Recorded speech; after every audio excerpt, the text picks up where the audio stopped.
बयस केबे भी फेरी आसेनी।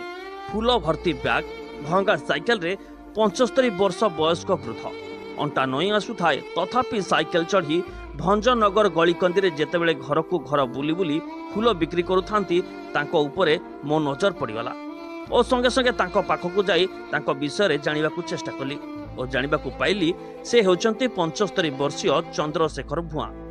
गाँ दबलुंडा भंजनगर ठारू मात्र 15 किलोमीटर ए छोटिया गाँ। ए वृद्ध जनक भोर समय उठी बाड़ी बगीचा तथा रास्ता पाखरे थिबा फूल गछर फूल तोली संग्रह करती और निजर नित्य कर्म सारी भंगा साइकेलटी धरी धीरे धीरे पेडाल मारी भंजनगर अभिमुखे बाहरी पड़ती। घर को घर बुली फूल समस्त को बिक्री करती। प्रत्येक दिन 15 किलोमीटर आसी थांती और पुणी 15 किलोमीटर साइकेल चलाई निज गाँ को फेरती। जो बयस घरे विश्राम करने कथा से बयस से निजे परिश्रम करी पैसा रोजगार करुछंती। एठारे से कौनसी सरकार को अभियोग करना सरकार को वार्धक्य भत्ता और किछि चाउल पाउछंती किंतु एतिकिरे किपरि घर चलिबो तेणु से एही परिणत बयस घर पाद काढ़िले किछि रोजगार करबा पई।